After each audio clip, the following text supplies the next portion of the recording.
عارف صاحب thank you very much, آپ نے ہمیں ٹائم دیا. یونائٹڈ انجینئرز الائنس کے تحت آپ الیکشن لڑ رہے ہیں گورننگ باڈی کا. کیا صورتحال چل رہی ہے الیکشن کی، کیا امیدیں ہیں؟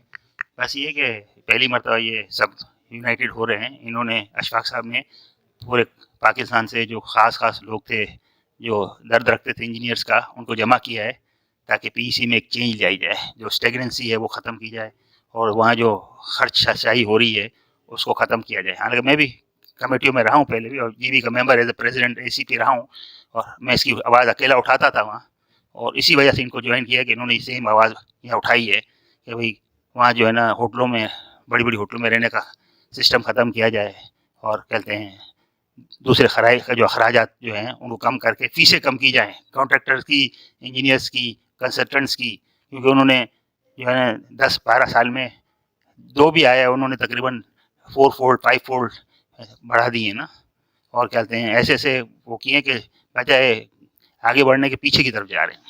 آپ اے سی ای پی کے پریزیڈنٹ بھی رہے اور ابھی گورننگ باڈی کا الیکشن لڑ رہے ہیں، تو کیا ایسے ایشوز ہیں کنسلٹنٹس کے جو آپ سمجھتے ہیں کہ وہاں پہنچ کے آپ حل کرنے کی کوشش کریں؟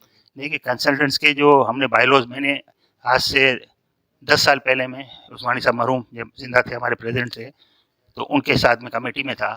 بائی لاز اس وقت اپروو کرائے تھے، وہ 6 سال 7 تک نہیں ہوا. پھر اللہ نے مجھے چانس دیا، میں ممبر تو نہیں تھا مگر کیا کہتے ہیں کمیٹی میں کسی جس طرح پہنچ گیا میں، تو ان کو اس میں سے کافی چیزیں امپلیمنٹ کروا دی. اور ابھی بھی بہت سی چیزیں ہیں جیسے فورن کنسلٹنٹس کو، یعنی اس میں 30% پاکستانی ہونا چاہیے، اور صرف فورن کنسلٹنٹ کو اس شعبے میں کام کرنے کی اجازت ہو جو پاکستان میں موجود نہ ہو، جو ہمارے پاس اسپیشلسٹ نہ ہو، کیونکہ فورن ایکسچینج لے کے جاتے ہیں ہمارا، تو فورن ایکسچینج ہمارا ضائع ہو رہا ہے اور ہمارے بچوں کو جاب نہیں مل رہی. وہ کام ہمارے لوگوں سے ہی کرا رہے ہیں، ہمارے مزدوروں سے، ہمارے اس سے، مگر کیا کہتے ہیں لیڈ وہ لے رہے ہیں.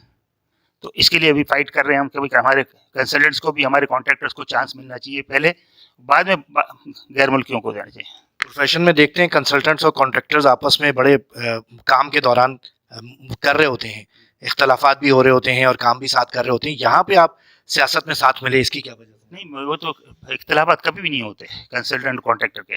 میں تو جہاں بھی جاتا ہوں کہتا ہوں کہ بھائی کنسلٹنٹ جو لوگ کہتے ہیں تھانے دار نہیں ہوتا، کانٹریکٹر پر اس پر حاوی نہیں ہوتا، بلکہ مل کے کام کرنا ہے. ہاں کوئی غلطی کرے گا تو ظاہر بات اس کو اصلاح تو کرنی ضروری ہے.